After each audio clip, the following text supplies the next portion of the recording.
이 로마서를 우리가 계속해서 다루고 있는데, 로마서의 주제가 무엇이냐 했을 때 여러 학자들이 여러 견해들을 말하지만 가장 합당한 주제는 예수 그리스도를 통해서 나타나는 하나님의 의라고 말할 수 있습니다. 그러니까 이 로마서의 핵심은 하나님께서 자신의 의를 보여주시긴 보여주시는데 율법을 통해서도 아니고 또 인간의 공로를 통해서도 아니고 어떤 인간적인 어떤 탁월함을 통해서가 아니고 예수 그리스도를 통해서 하나님의 의를 보여주셨다는 것이죠. 특별히 하나님의 의의 특징이 무엇이냐라고 했을 때 우리가 읽었던 이 로마서 3장 19절부터 26절 이 부분이 하나님의 의의 특징을 가장 잘 보여주는 부분이라고 할 수 있습니다. 그래서 저는 오늘 본문을 중심으로 하나님의 의의 세 가지 특징을 살펴보려고 하는데, 첫째는 하나님의 의의 정죄이며, 둘째는 하나님의 의의 구원이며, 셋째는 하나님의 의의 효력입니다. 네. 여러분들이 아마 예배당에서 올 때 이렇게 또 이 핸드아웃을 받으셨을 텐데 이 순서를 제가 따라가면서 설교를 할 테니까 참조하시면 좋겠습니다. 첫째로 본문 19절부터 20절을 보시면 하나님의 의의 정죄가 나옵니다. 로마서 3장 19절에 바울은 율법이 모든 입을 막고 온 세상으로 하나님의 심판 아래 있게 하였다라고 말씀하고 있습니다. 이것은 이 로마서 1장 후반부부터 2장 전반부, 2장 후반부, 또 3장 전반부에 나오는 이 내용을 한마디로 요약한 것이라고 할 수 있습니다. 이처럼 사도 바울은 글을 쓸 때에 자신이 이전에 썼던 것들을 이렇게 한마디로 이렇게 딱 요약해주고 또 다음으로 넘어가거나 또는 이제 앞으로 나올 내용들을 복선처럼 미리 살짝 보여주고 그 다음 내용을 쭉 풀어가는 그런 단락들을 자주 넣었습니다. 왜냐하면은 그 당시만 해도 이렇게 우리처럼 글을 이렇게 문자로 읽는 시대라기보다는 온 교회가 이렇게 모였을 때에 한 사람이 앞에서 하나님의 말씀을 쭉 읽으면 그것을 귀로 듣던 시대였기 때문에 내용들을 잘 이해할 수 있도록 그렇게 군데군데 앞에 내용들을 요약하는 그런 내용들을 넣어줬다는 것이죠. 그렇다면 여러분, 이 로마서 1장 후반부부터 3장 전반부까지의 내용이 무엇일까요? 그것은 하나님의 의는 모든 인간을 정죄한다는 거예요. 하나님의 의는 모든 인간에게 심판을 선언한다는 것입니다. 그렇습니다, 여러분. 하나님은 자신의 의로서 그 말씀으로서 율법으로서 온 세상을 정죄하고 계십니다. 사도 바울은 하나님의 그러한 심판을, 정죄를 구체적으로 기록하고 있는데 그것을 우리는 로마서 1장 후반부, 2장 전반부, 2장 후반부 이렇게 세 부분에 나눠서 살펴볼 수 있습니다. 말하자면 사도 바울은 온 세상을 향해서 공소장을 쓰고 있는 것이라고 할 수 있습니다. 우선 로마서 1장 후반부에서 사도 바울은 모든 이방인이 죄인이다 라고 선언합니다. 왜 그럴까요? 1장 20절을 한번 볼까요? 1장 20절을 보시면 창세로부터 그의 보이지 아니하는 것들 곧 그의 영원하신 능력과 신성이 그가 만드신 만물에 분명히 보여 알려졌나니 그러므로 그들이 핑계하지 못할지니라. 하나님은 자연과 양심 그리고 역사를 통해서 세상 모든 사람들에게 두 가지, 하나님의 영원하신 신성, 능력, 이 두 가지를 보여주십니다. 하나님이 계시다는 것, 그리고 하나님이 정말 전지전능하셔가지고 이 세상을 다스리신다는 것을 보여주십니다. 이것을 자연계시 혹은 일반계시라고 부르는 것이죠. 종교학자들은 이것을 자연계시라고 불렀는데 그 이후에 신학자들은 일반계시라고 불렀습니다마는 사실은 같은 말입니다.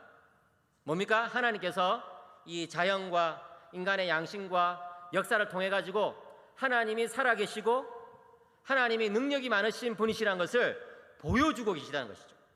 한순간도 쉬지 않고 끊임없이 하나님은 내가 여기 있다, 내가 이 세상을 만들었다, 내가 온 우주의 역사를 주관하는 그런 왕이다라는 것을 보여주고 계십니다.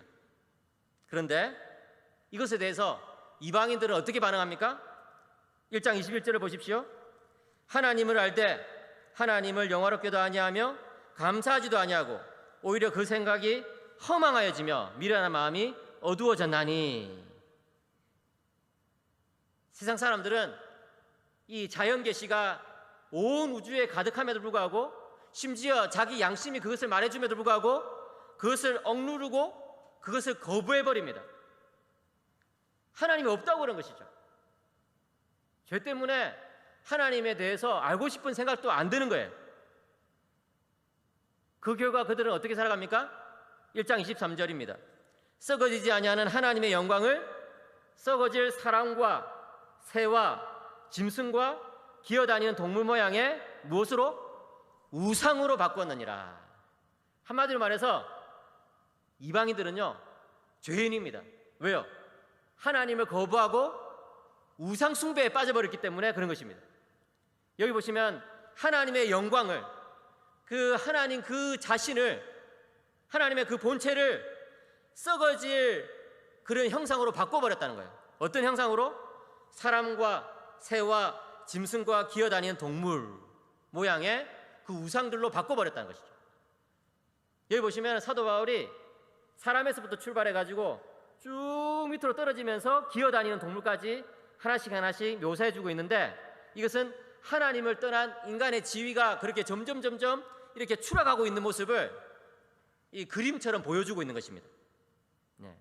사람과 새와 짐승과 기어다니는 동물, 하나님을 떠난 사람은요 이렇게 살아간다는 거예요. 점점 더 안 좋은 모습을 보여주면서 이렇게 쭉 추락한다는 것이죠. 여기 있는 분들을 비롯해서 오늘날 많은 사람들은 나는 그런 형상을 더 이상 섬기지 않습니다.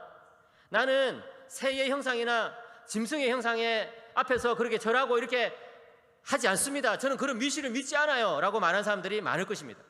그런데 사도 바울이 우상숭배의 제일 첫 항목으로 무엇을 언급하고 있습니까? 사람을 섬긴다는 것이죠. 무엇보다도 모든 사람은 사람을 우상화하면서 살아간다는 것이죠. 특별히 누구를? 나 자신을 섬기면서 나 자신을 우상화하면서 살아간다는 거예요. 인간은 자기의 욕망에 노예가 되어서 자신의 욕망을 우상처럼 받들면서 살아간다는 것이죠. 그것이 어떤 사람은 돈의 욕망에 빠져가지고, 어떤 사람은 명예의 욕망에 빠져가지고, 어떤 사람은 인기의 욕망에 빠져가지고, 어떤 사람은 쾌락의 욕망에 빠져가지고 살아가는 그런 여러 가지 다양한 양상을 보여줄 뿐이지만, 사실은 하나같이 다 자기의 욕망의 노예가 되어서 살아간다는 것이죠. 아구스티누스는 그리스도인도 그럴 수 있다고 말했습니다. 그는 유명한 말을 남겼는데, 당신의 욕망이 당신의 기도입니다 라는 말을 남겼습니다. 그렇습니다. 여러분, 우리가 이렇게 수요 예배에 나와가지고 정말 경건한 말로서 기도하고 경건한 언어로서 하나님께 찬양을 드린다 할지라도 우리의 욕망이 여전히 살아있는 한 우리는 우리 욕망의 우상 숭배자가 되고 만다는 것이죠. 이어지는 구절들에서 사도 바울은 우상 숭배에 빠진 사람들이 저지르는 또 다른 죄악들을 계속해서 여겨해 주고 있습니다. 크게 두 가지로 나눌 수 있는데, 첫째는 성적인 범죄이고 둘째는 불의와 무자비입니다. 첫째로 성적인 범죄를 먼저 언급하고 있습니다. 26절과 27절에 보시면 우상 숭배에 빠진 사람들이 급격하게 성적인 타락으로 몰려간다고 이렇게 사도 바울이 지적하고 있습니다. 특별히 동성애를 말하고 있습니다. 여러분, 성경 전체에서 말하고 있는 여러 가지 메시지 중에 아주 중요한 메시지가 있는데, 그 중에 하나가 뭐냐면 거룩할 성자와 성자는 서로 연결되어 있다는 것입니다. 거룩한 부분에 있어서 실패하면 성적으로 무너진다는 것이죠. 구약의 여러 선지자들이 하나님을 떠난 이스라엘 백성들에게 뭐라고 말합니까? 너희 음란한 백성들아, 음란한 자들아, 이렇게 말하잖아요. 왜 그럴까요? 하나님을 떠나면, 거룩할 성자를 포기해버리면 사람은 자연스럽게 다른 욕망이 막 생기는데, 그 중에 제일 큰 욕망 중에 하나가 뭐냐면 성적인 욕망이라는 것이죠. 21세기 한국 사회는 성적인 죄가 만연합니다. 이 성적인 죄가 우리의 손가락 끝에 와서 기다리고 있어요. 스마트폰을 누구나 다 사용하기 때문에 눌러주세요, 눌러주세요 하면서 그냥 기다리고 있는 것이죠. 제가 한 번은 저기 가지고 집회를 했는데 초등학생부터 대학생까지 이렇게 다 모여 있는 거예요. 초, 중, 고대 다 모여가지고 연합 수련회를 하는데 도대체 이렇게 연령대가 너무 다양하니까 어떤 메시지를 전해야 될까? 제가 굉장히 고민을 많이 했는데 어쨌든 가가지고 하나의 메시지를 전했습니다. 전하는 도중에 여러분, 우리가 살아가는 이 세상은 성적인 죄가 너무나 만연하고 성적으로 타락한 시대를 우리가 살고 있습니다. 이렇게 이야기했더니 초등학교 5학년짜리 여학생들이 맞아요! 이러는 거예요. 초등학교 5학년짜리 여학생들이. 제가 그걸 보면서 충격을 받았어요. 아, 쟤들도 벌써 그런 걸 아는구나. 알죠? 왜 모르겠어요? 예? 벌써 유치원 다닐 때부터 이렇게 막 유튜브에 잡혀가지고, 그죠? 인터넷에 잡혀가지고 계속해서 보다가 예? 자기도 모르는 채 그냥 그런 것을 눌러서 보게 된다는 거예요. 초등학생쯤 되면 그런 것에 노출되거든요. 언제까지? 늙어 죽을 때까지. 늙어 죽을 때까지 우리는요, 이 성적인 죄에 그냥 둘러싸여가지고 포로 상태로 살아간다는 거예요. 특별히 사도 바울은 동성애를 지적하고 있습니다. 왜 그럴까요? 동성애는 성적인 타락의 극한적인 모습이기 때문에 그런 것입니다. 세상의 드라마나 영화나 또는 가요들은 이 동성애를 치장합니다. 이것도 아름다운 사랑인 것처럼 그렇게 묘사합니다. 그러나 여러분, 성경의 판단은 그렇지가 않아요. 죄송하지만 성경의 판단은 그렇지가 않다고요.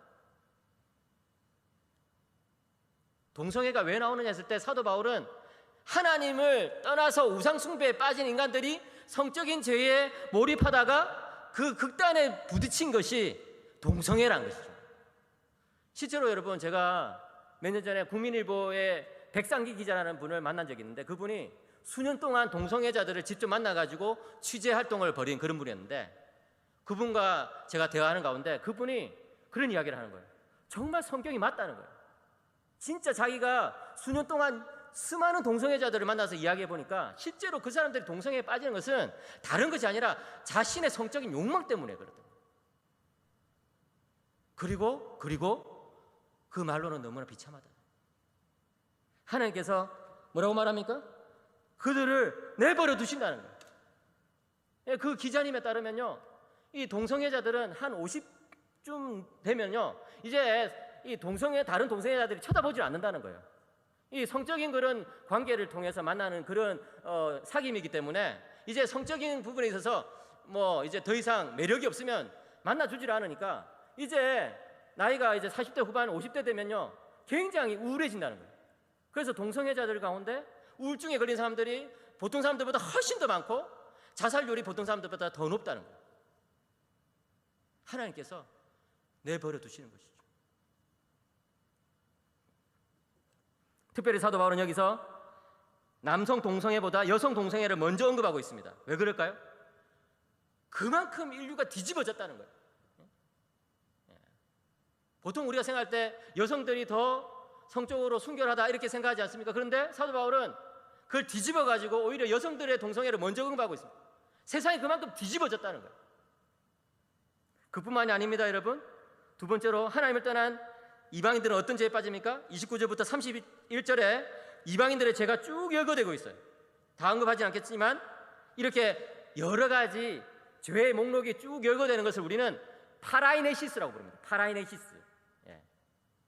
선한 일의 또 목록도 이렇게 쭉 열거되는 것이 있잖아요. 그죠? 대표적으로 성령의 9가지 열매 기억나십니까? 사랑과 희락과 화평과 오래 참음과 자비와 양선과 충성과 온유와 절제 이렇게 쭉 열거되는 거. 그래서 좋은 일이 쭉 열거되거나 지금 오늘 본문에 보는 것처럼 불의, 추악, 탐욕 등등 이렇게 악한 일이 쭉 열거되는 거. 이렇게 이제 열거되는 것들을 우리는 파라이네시스라고 불러요. 왜 그렇게 열거시켜 줄까요? 이렇게 좋은 일들은 우리가 딱 모아가지고 그것을 추구하고 나쁜 일들은 딱 모아가지고 피하라는 뜻에서 그렇게 파라이네시스로 이렇게 열거시켜 주는 것이죠. 그런데 이렇게 파라이네시스 구조에서 강조받는 것이 있는데 뭐냐면 제일 처음 나오는 단어와 제일 마지막에 나오는 단어입니다. 예. 여기 보시면은 제일 처음에 나오는 단어는 뭐냐? 29절에 불의입니다. 제일 마지막에 나오는 단어는 뭐냐? 31절 마지막에 무자비입니다. 그렇습니다, 여러분. 하나님을 떠나서 우상숭배에 빠진 사람들이 보여주는 두 번째 죄는 불의와 무자비라는 것이죠. 불의와 무자비. 불의는 뭡니까? 의롭지 않은 거예요. 죄를 죄라고 인정하지 않는 거예요. 뻔뻔한 거예요. 자기가 죄를 지었던 것에 대해서 후회하거나 반성하지 않냐고 그게 옳다고 이야기하는 거예요. 무자비는 뭡니까? 다른 사람에 대한 아주 강력한 그런 폭력적인 행동, 그게 무자비인 것이죠. 여러분, 지금 여기 나오는 이런 죄악들, 우상숭배, 성적인 타락, 그 다음에 불의, 무자비, 이런 것들이 오늘날 한국 사회의 모습이 아닙니까? 사도 바울이 이렇게 이방인들의 죄를 통렬하게 지적했을 때 막 박수를 치면서 너무나 좋아하는 사람들이 있었습니다. 그 사람들이 바로 2장 전반부에 나오는 도덕주의자들입니다. 이 도덕주의자들은 유대인일 수도 있고 이방인일 수도 있는데 어쨌든 다른 사람보다 더 잘 배우고 더 똑똑해가지고 그 사회를 이끌어가는 리더들이에요. 사도 바울이 1장 후반부에서 이 이방인들의 죄를 막 열거하면서 죄를 지적하니까 그 사람들이 막 좋아하면서, 야, 바울 선생 정말 말 잘했어. 내가 옛날부터 여러 연설과 또 여러 글들을 통해 가지고 당신이 말했던 그것을 내가 옛날부터 이야기했어. 이 세상은 정말 썩었고 사람들은 정말 엉망진창이래요. 제가 옛날부터 다 그런 이야기 했잖아요. 그렇게 말하니까 사도 바울이 뭐라고 말합니까? 너도 썩었어. 너도 썩었어. 2장 1절 보십시오. 2장 1절. 그러므로 남을 판단하는 사람아, 누구를 막론하고 내가 핑계하지 못할 것은 남을 판단하는 것으로 내가 너를 정죄함이니 판단은 내가 같은 일을 행함이니라. 여기서 남을 판단하는 사람은 바로 도덕주의자들입니다. 그 사회의 엘리트들입니다. 학식 있는 사람들입니다. 사회 리더들입니다. 정치가들, 교육자들입니다. 이 사람들은 사회를 이끌 자격이 있다고 스스로 생각하는 사람들입니다. 여러분, 나를 따라오십시오. 여러분, 저의 말을 지키십시오. 여러분, 우리 사회는 이 방향으로 가야 됩니다. 그럼 우리는 잘 살 수 있습니다. 행복해질 수 있습니다. 그렇게 말하는 사람들입니다. 그런데 사도 바울은 그들에게 대해서도 역시 공소장을 날리고 있습니다. 왜요? 말은 뻔지르하게 잘하는데 행동이 따라주지 않기 때문에. 한마디로 말해서 공적으로 다른 사람들의 죄를 열심히 지적하고 판단하는 데 있어서는 능란하지만 은밀한 곳에서는, 사적인 삶에 있어서는 똑같은 죄를 짓고 있다는 거예요. 똑같은 죄를.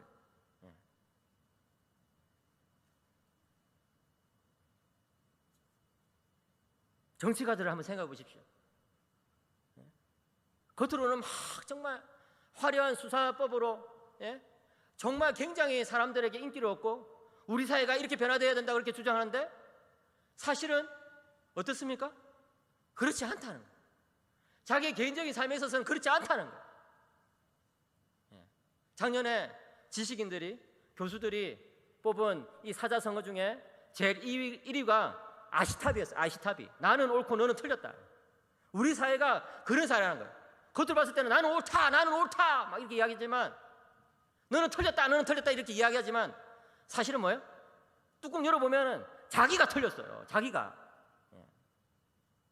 제가 지금 여러분 여당 사람들을 말하는 것입니까? 야당 사람들을 말하는 것입니까? 아니에요. 모든 사람들이 다 그렇다는 거예요. 심지어 여기 있는 목사인 저부터도 그럴 수 있다는 거예요. 말은 뻔지르하게 잘하는데 행동이 따라주지 않는다. 인간은 누구 다 죄인입니다. 별 수 없어요. 별 수 없다고요. 옛날에 어떤 교수님이 나는 누구인가라는 책을 썼어요.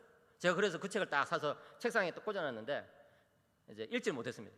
그러고 나서 좀 시간이 지나니까 별 수 없는 인간이라는 책을 그분이 또 썼어요. 그래서 제가 또 그 책을 딱 사가지고 책장에 딱 같이 꽂았는데 둘 다 읽지는 않았습니다. 근데 책 제목만 보니까 벌써 답이 나오더라고요. 나는 누구인가? 별 수 없는 인간. 우리는 별 수 없어요. 어느 쪽에 있어서는 괜찮아 보이지만 다른 쪽에 있어서는 그냥 바가지가 술술 새고 있다. 사도 바울이 이렇게 도덕주의자들의 죄를 통렬하게 고발하니까 또 막 박수를 치면서 좋아하는 사람들이 생겼습니다. 바울 선생 정말 당신 말 잘했어. 당신 의견에 내가 전적으로 동의합니다. 이방인들은 뭐 보통 사람들이든지 배운 사람들이든지 할 것 없이 누구나 다 썩었어요. 다 문제투성입니다. 다 죄인이잖아요. 제가 옛날부터 그렇게 이야기했잖아요. 그들은 누굽니까? 이렇게 박수치는 사람은 누굽니까? 바로 유대인들입니다. 당신의 유대인들은 이방인들을 매우 멸시했습니다. 그들 중에 어떤 사람들은 심지어 이방인들을 가리켜서 하나님께서 이방인들을 만드신 이유는 지옥의 땔감으로 쓰기 위해서 만드신 것이다, 이렇게 이야기할 정도였어요. 여러분, 지옥의 땔감, 이방인들의 효용이란 것이 지옥의 땔감으로 쓰기 위해서 만들었다는 거예요. 얼마나 교만한 말입니까? 얼마나. 이처럼 교만하게 이방인들을 정죄하는 유대인들에게 사도 바울은 뭐라고 말합니까? 너도 썩었어. 너도 썩었어. 죄송하지만 너도 썩었어. 왜 그럴까요? 2장 17절과 23절을 보십시오. 2장 17절과 23절. 유대인이라 불리는 내가 율법을 의지하며 하나님을 자랑하며, 23절. 율법을 자랑하는 내가 율법을 범함으로 하나님을 욕되게 하느냐. 유대인들의 잘못이 뭡니까? 그들은요, 장점이 많아요. 하나님의 언약 백성들이에요. 아브라함의 후손들이에요. 율법을 가졌어요. 여러 예배의 여러 의식들을 가졌어요. 이 새벽마다 우리 목사님이 말씀해 주신 것처럼 성소를 그렇게 멋지게 지었던 사람들이에요. 성전을 정말 화려하게 지었던 사람들이에요. 그래가지고 안식일마다 모여들고요, 그 다음에 1년에 여러 절기들마다 모여들고요, 그렇게 했던 사람들이에요. 난지 8일 만에 할례를 받던 그런 사람들이에요. 종교성에 있어서는 그 누구도 따라갈 수 없는 최고의 사람들이 유대인들이었다는 거예요, 고대 사회에서. 그런데 사도 바울이 왜 그들을 가리켜서 너희들도 썩었다고 말합니까? 한마디로 말해서 종교 생활은 하지만 신앙 생활은 하지 않기 때문에 그래요. 그럼 종교 생활과 신앙 생활의 차이는 무엇입니까, 여러분? 한마디로 말해서 마음이 있느냐 없느냐 하는 거예요. 정말 마음을 다해서 하나님을 섬기고 마음 안에서부터 회개하면서 겸손하게 주님을 붙들면 그것은 참된 신앙 생활입니다. 믿으시기 바랍니다. 그런데 아무리 우리가 종교적인 의식에 능하고 우리가 아무리 11조를 철저하게 갖다 바치고 주일 예배와 그 다음에 수요 예배와 금요 철야와 온갖 종류의 여러 가지 종교적인 의식을 한다 할지라도 마음이 떠나 있으면 그것은 종교 생활이다. 종교 생활. 그런 사람들에 대해서 사도 바울은 2장 28절 29절에서 표면적으로 할례를 받았을 뿐 이면적으로는, 마음으로는 할례를 안 받았다라고 이야기합니다. 여러분,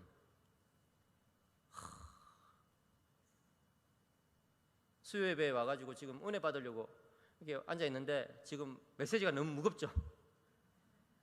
죄송하지만 이것이 하나님의 말씀입니다.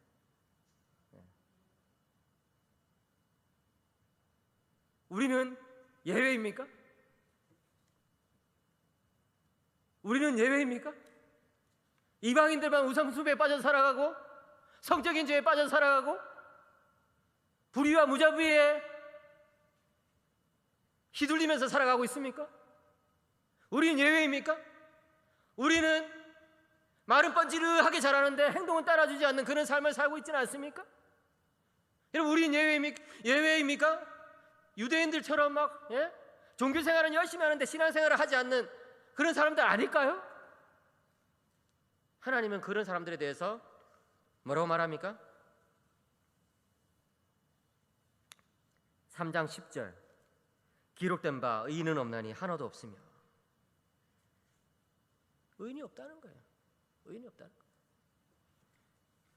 사랑하는 우리 거제교회 성도님 여러분, 정말 이 밤에 우리의 본 모습을 깨닫기를 축복합니다.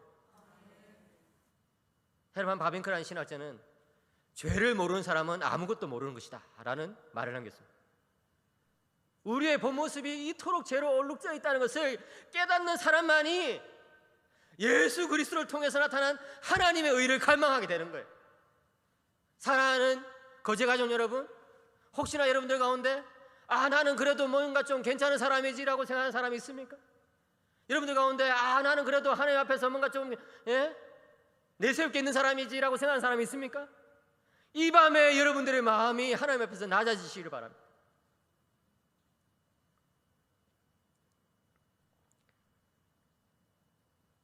그것을 사도 바울이 오늘 본문 우리가 읽었던 3장 20절에서 요약하고 있습니다. 그러므로 율법의 행위로 그의 앞에 의롭다 하심을 얻을 육체가 없나니 율법으로는 뭐를요? 죄를 깨달음이니라. 율법으로는 죄를 깨달음이니라. 여러분, 하나님의 은혜는요, 처음에는 우리의 마음을 막 깨부수는 데서부터 시작하는 거예요. 여러분, 왜 예배를 드리러 오셨습니까? 마음이 깨어지기 위해서 예배 드리러 오신 분들은 하나님의 은혜가 있을 줄로 믿습니다. 근데 예배 자리에 나왔는데 여전히 딱딱한 마음을 그대로 가지고 있으면서 그래도 나는 괜찮아, 그래도 나는 이방제인들하고는 달라, 그래도 나는 여기 나오는 도덕주의자들과는 달라, 나는 여기 나오는 유대인들과는 달라라고 여러분의 마음을 계속해서 보호하고 있는 사람들은 어쩌면 예수 그리스도의 은혜를 정말 열렬하게 붙잡지 못하고 있는 사람일지도 모릅니다. 여러분, 만약에 로마서가 이 3장 20절에서 맞췄다고 한다면 이 세상에 희망은 없는 거예요. 우리 모두는 절망 속에서 그냥 괴로움 속에서 그냥 지옥 갈 준비하면서 그냥 이 세상을 굉장히 어둡게 살 수밖에 없는 거예요. 그런데 이제 두 번째로 하나님의 의의 두 번째 역사에 나타나는데 그것이 뭐냐면 구원입니다. 하나님의 의의 구원에 대해서 이제 살펴보겠습니다. 그 내용이 로마서 3장 21절부터 26절에 6절에 걸쳐서 나오고 있습니다. 이 로마서 주석가로 유명한 크랜필드 박사는 이 6구절이 로마서의 중심이며 핵심이라고 이야기했습니다. 종교개혁자 루터도 그렇게 말했습니다. 이 로마서 3장 21절부터 26절이 복음의 핵심이다라고 말했습니다. 로마서 주석으로 유명한 레오 모리스 박사는 아마도 지금까지 쓰인 모든 글들 가운데, 인류가 썼던 모든 글들 가운데 로마서 3장 21절부터 26절 이 6구절이 세상에서 제일 중요한 구절이다 이렇게 이야기했습니다. 그 위대한 구절이 3장 21절 이렇게 시작합니다. 3장 21절 같이 읽겠습니다. 3장 21절 시작. 이제는 율법 외에 하나님의 한 의가 나타났으니 율법과 선지자들에게 증거를 받은 것이라. 할렐루야, 할렐루야. 바로 이거예요. 이제는. 우리말 번역 성경에는요 그냥 이제는이라고 되어 있지만 이 원어 성경에는 두 단어로 되어 있어요. 그러나 이제는이라고 되어 있어요. 그러나 이제는. 여러분들이 써놓으세요. 그러나 이제는이라는 말 앞에 그러나라는 말을 써놓으시라고요. 그러나 이제는. 이 로드 존스 목사님은 성경 전체를 통틀어서 제일 위대한 두 단어가 그러나 이제는 이 로마서 3장 21절의 두 단어다라고 했어요. 저도 그래요. 제 인생에서 제일 중요한 두 단어가 로마서 3장 21절 이 두 단어예요. 그러나 이제는. 오늘 이 밤에 이 말씀을 들으시는 여러분들에게 그러나 이제는의 은혜가 있기를 축복합니다. 어떤 그러나 이제는입니까? 이때까지는 내가 어두운 이야기를 많이 했는데 이 세상이 다 하나님의 심판 안에 저주 안에 있다는 이야기를 많이 했는데 그러나 이제는 내가 밝은 이야기를 하겠다는 거예요. 글의 흐름상 내가 이제 전환을 하겠다는 거예요. 두 번째로 이때까지 예수님이 오시기 전까지는 구약시대의 사람들이 정말 어떻게 죄 속에서 어떻게 할 줄 몰라가지고 그냥 짐승제사 드리면서 식물제사 드리면서 겨우겨우 버텨왔는데 그러면서 막 불안에 떨면서 굉장히 죄책감에 시달려왔는데 그러나 이제는 예수님이 오셨으니 이제 달라졌다는 거예요. 뭐예요? 구원 역사의 새로운 시대가 펼쳐졌다는 것입니다. 그리고 세 번째로 이제 우리의 인생에도 그러나 이제는이 왔다는 거예요. 내가 이때까지는 죄악에 사로잡혀가지고 우상 숭배에 빠져서 성적인 죄에 빠져서 불의와 무자비에 빠져가지고 다른 사람 정죄하면서 종교적인 껍데기만 남아가지고 살아왔는데 그러나 이제는 달라진다는 거예요. 그러나 이제는. 여러분, 하나님의 역사는 언제나 새롭다는 사실을 믿으시기를 축복합니다. 그거예요, 여러분. 그러나 이제는의 은혜가 있어야 되는 것이죠. 여러분, 교회 생활을 수십 년 하면 뭐합니까? 그러나 이제는이 없는데요. 목사라는, 장로라는, 권사라는, 집사라는 타이틀이 있으면 뭐합니까? 그러나 이제는이 없는데요. 여러분의 인생에 오늘 밤에 그러나 이제는의 역사가 있기를 축복합니다. 축복합니다. 그런데 그러나 이제는 율법 외에 하나님의 한 의가 나타났으니 율법과 선지자들에게 증거를 받은 것이라.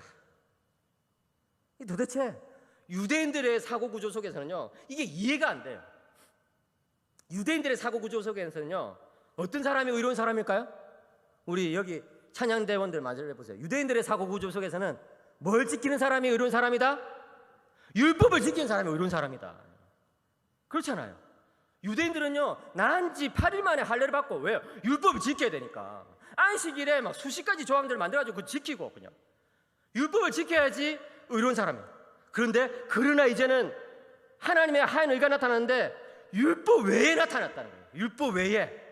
율법을 지키는 방식으로 하나님의 의가 나타나는 것이 아니라 율법을 지키는 방식이 아닌데도 의롭게 될 수 있는 방법이 나타났다는 거예요. 그게 뭡니까? 그런데 그것은 율법과 선지자에게 증거를 받았다. 그게 뭡니까? 22절. 곧 예수 그리스도를 믿음으로 말미암아 모든 믿는 자에게 미치는 하나님의 의인이 차별이 없느니라. 한마디로 말해서 예수님을 믿음으로 의롭게 되는 길인 거예요. 예수님을 믿음으로써 의롭게 되는 길이, 그러나 이제는 우리들에게 주어진 축복이라는 것이죠. 그것이 율법에 나타났다고 했을 때 그 율법이라는 것은 좁은 의미의 모세율법을 말하는 거예요. 그걸 지키면 의롭다고 착각했던 그 좁은 의미의 모세율법. 그런데 그 율법이 그 길이 율법과 선지자들에게 증거를 받았다 했을 때 그 율법과 선지자는 뭡니까? 여기 나오는 율법은 구약 성경의 증거를 받았다는 거예요. 유대인들은요, 어리석게 공로주의적으로 율법주의적으로 이 구약 성경을 이해했어요. 제가 다음 서교에도 이 로마서 4장을 설교하면서 그것을 말씀드리겠지만, 성경을 보는 눈이 비뚤어져 있으니까요, 구약에 나오는 아브라함 사건, 다윗 사건 이런 것들을 딱 공로주의적으로 해석했다는 거예요. 그런데 사도 바울이 예수님을 만나보니까 그게 아니라는 거예요.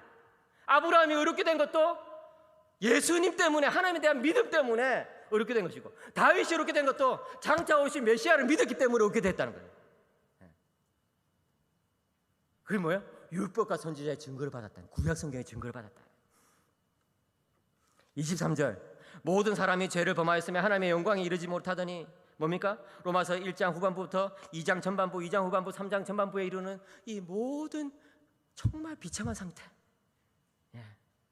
모든 사람이 죄를 범했는데 하나님의 그 영광의 자리에 이르지 못했는데, 그러나 이제는 새로운 길이 주어지게 됐다. 예수님을 믿게 됨으로써. 그 예수 그리스도의 복음에 대해서 사도 바울이 24절과 25절에 두 단어를 가지고 설명합니다. 두 단어 따라해봅시다. 속량, 화목제물. 이 밤 여러분들이 이걸 기억하세요. 속량과 화목제물. 여러분 잘 집중하세요. 집중하셔야 돼요. 속량과 화목제물. 첫 번째로 24절에 속량입니다. 그리스도 예수 안에 있는 뭘 말미암아? 속량으로 말미암아. 24절. 속량으로 말미암아 하나님의 은혜로 값없이 어렵다 하심을 얻은 자 되었느니라. 속량은 무슨 뜻입니까? 구속이란 뜻인데 값을 지불하고 노예를 산다는 거예요. 여러분, 사도 바울이 이 글을 썼던 그 로마 시대에 로마 사람들이 제일 잘하는 게 두 가지가 있었는데, 첫째는 뭐냐면 칼로 사람 찔러 죽이는 거예요. 푹 찔러 죽이는 거예요. 전쟁을 얼마나 잘했던지. 그냥 사람 찔러 죽이는 데 있어서는 로마 사람들을 따라갈 사람들이 없는 거예요. 그리고 두 번째로 그 사람들이 잘했던 게 있는데, 살아남은 사람들 다 끌고 와가지고 노예 삼는 거, 남는 옷을 할 것 없이 다 노예로 삼는 거, 이것이 로마 사람들이 두 번째로 잘했던 거예요. 그렇기 때문에 이 고대 로마 시대에는요, 사도 바울의 시대에는요, 이 노예 시장이 늘 상설적으로 열리는 거예요. 여러분 한번 상상해 보십시오.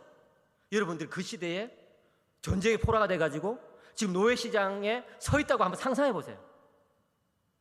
아버지, 어머니, 나, 내 동생 이렇게 노예 시장에 일가족이 잡혀왔는데요, 좀 있으면 아버지는 저기 이탈리아로 끌려가고 노예로, 좀 있으면 어머니는 저기 그리스로 노예로 팔려가고, 좀 있으면 나는 또 다른 곳으로, 내 동생 또 다른 곳으로 뿔뿔이 흩어지게 됐어요. 한번 상상해 보시라고요. 그런데 노예 시장이 본격적으로 열리기 전에 어떤 신사 한 분이 와가지고 노예 상인에게 묻는 거예요. 여기 있는 노예들 다 얼마요? 제일 큰 놈부터 제일 작은 놈까지 다 합치면 얼마입니다. 내가 사겠소. 그 신사가 노예를 산 거예요. 일가족을 산 거예요. 그러고 나서 한적한 곳으로 데리고 가는 것이죠. 그리고 이렇게 말합니다. 내가 너희들을 해방시켜 주겠다. 무슨 말씀이세요? 내가 너희들을 샀으니 너희들은 내 거잖아. 이제 내가 너희들을 해방시켜 주겠다. 너희들은 가족이지. 이제 흩어지지 말고 얼른 도망쳐라. 그리고 행복하게 살아라. 이게 뭐예요? 이게 속량이란 것이죠.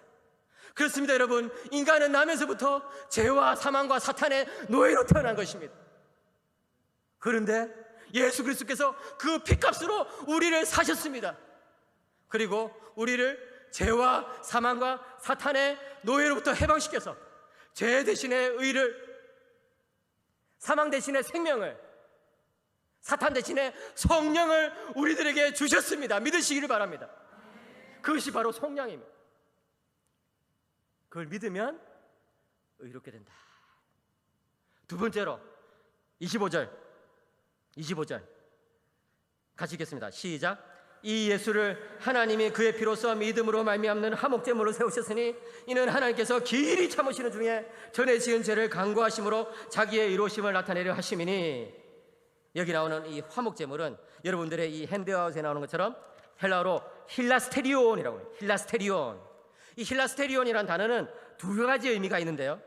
하나는 지성소 안에 있는 쉬운 자를 뜻합니다. 쉬운 자. 이 구약성경 잘 모르는 사람들은 좀 설명하겠습니다. 쉬운 자는 말하자면은 이 벗개 뚜껑을 뜻합니다.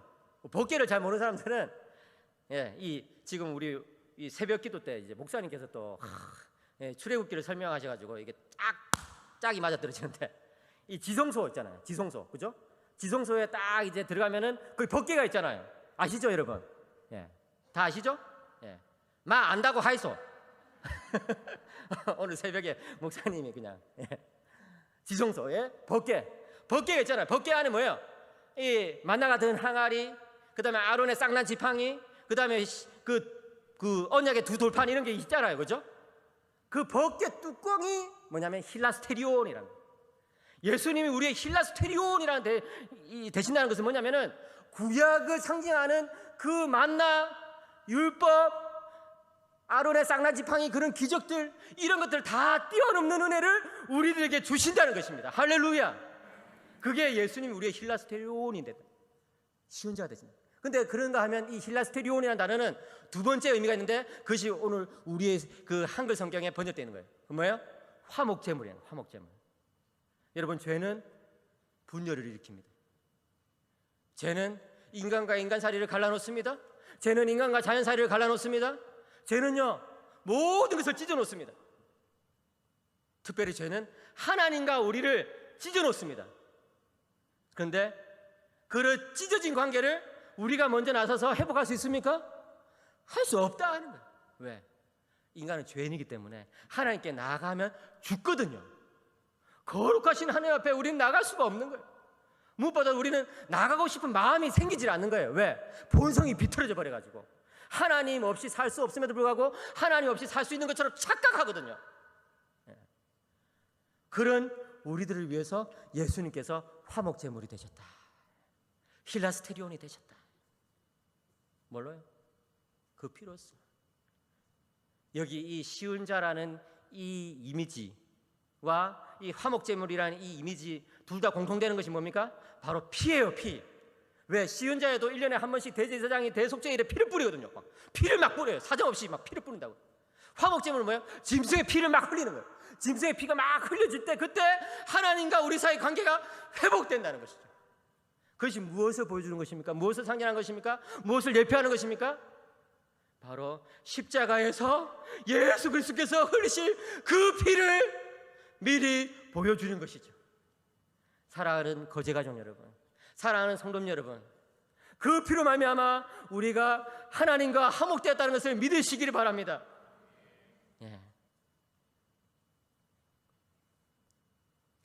그것에 대해서 사도 바울이 25절에 이런 표현을 씁니다. 하나님께서 길이 참으시는 중에 전에 지은 죄를 간과하심으로 자기의 의로우심을 나타내려 하심이니. 이제 마지막 셋째로 하나님의 의의 효과에 대해서 생각해 보겠습니다. 하나님께서 전에 지은 죄를 간과하심으로 이제 자기의 의로우심을 나타내려 한다는 거예요. 여기 전에 지은 죄라는 것은 뭡니까? 구약 시대의 죄를 말하는 거예요. 구약 시대의 죄를 하나님께서 간과하셨다는 거예요. 여기서 간과하셨다는 것은 죄를 대수롭지 않게 생각하셨다는 것이 아니라 그 죄에 걸맞는 형벌을 내리지 않았다는 거예요. 여러분 한번 생각해 보세요. 양의 죽음이, 양의 피가 죄를 사할 수 있습니까? 없습니까? 없어요. 사실은 양이 뭔데? 여러분, 염소의 피가 죄를 사할 수 있습니까? 없습니까? 없어요. 염소가 뭔데? 없다고요. 양이나 염소의 피가 죄를 사할 수 없다. 그런데 하나님은 양이나 염소의 피가 흘려졌을 때 죄가 사한 것으로 여겨주셨어요. 왜요? 왜요? 왜 그런 거예요? 우리의 참된 어린 양이 되신 예수님께서 언젠가는 그 피를 흘려주실 것이기 때문에 참아주신 것이죠. 봐주신 것이죠. 죄가 정말 심각하지만 그 죄에 맞는 형벌을 주지 않고 계속 참고 또 기다린 거예요. 여러분, 제가 마지막으로 여러분들에게 한번 질문하겠습니다. 예수님께서 우리를 대신해서 십자가에 달려 돌아가셨잖아요. 맞습니까? 믿으십니까? 그 예수님의 십자가가 우리를 위한 사역이에요? 아니면 하나님을 위한 사역이에요? 예, 우리를 위한 사역이라고 생각하시겠죠. 그런데 이 본문에서 사도 바울이 말한 것은 뭡니까? 예수님의 십자가는 1차적으로 우리를 위한 사역이기 이전에 하나님을 위한 사역이었다는 것이죠. 하나님의 영광을 위한 사역이었다는 것이죠. 왜요? 예수님의 십자가가 아니었다고 한다면, 예수님께서 그 십자가에서 피를 흘려주지 아니하셨다고 한다면 하나님은 죄를 우습게 여기는 신이 되어버리는 거거든요. 하나님은 염소와 양의 피로 죄가 대충 사해져 버렸다고 그렇게 대충 넘어가는 그런 불의한 하나님이 되어버린 것이거든요. 그런데 너무나 놀랍게도 하나님의 외아들이신 그분이 이 땅에 오셔서 그 피를 흘려주심으로써 하나님은 불의하신 분이 아니라 공의로우신 분이시며, 그와 동시에 하나님은 우리를 너무나 사랑하신다는 그 놀라운 위대한 진리가 온 세상에 드러난 것입니다. 그렇기 때문에 십자가는 우리를 위한 십자가이기 이전에 하나님의 영광을 위한 십자가였다는 것을, 하나님의 영광을 위한 십자가였다는 것을 이 밤에 여러분들이 기억하시기를 축복합니다. 그것이 바로 하나님의 의의 효과입니다. 예수 그리스도께서 십자가에서 그 피를 흘려주심으로써 하나님께서 의로우신 분이시라는 것이 온 천하에 드러났고, 예수 그리스도께서 십자가에서 그 피를 흘려주심으로써 하나님이 의로우신 동시에 사랑이시라는 것이 온 세상에 드러났고, 그 예수 그리스도의 십자가의 피를 믿는 우리들이, 우리 거제 가족이 이제 죄에서 벗어나서 의롭게 살 수 있다는 것이 온 세상에 드러난 것입니다. 사랑하는 성도 여러분, 이 밤에 예수님의 피를 기억하시기를 축복합니다. 이 밤에 그리스도의 피를 기억하시기를 축복합니다.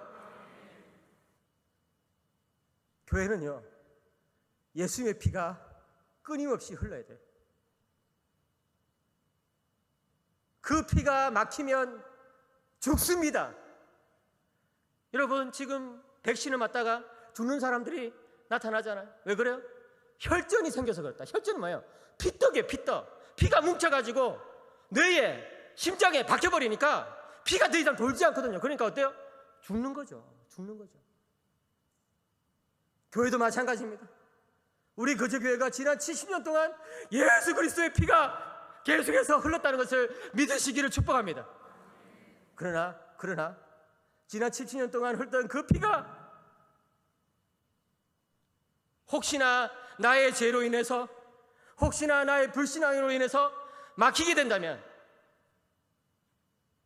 교회는 속절없이 넘어지는 것입니다. 예수님의 피를 흐르게 하십시오. 예수 그리스도의 피가, 그 예수 그리스도의 피가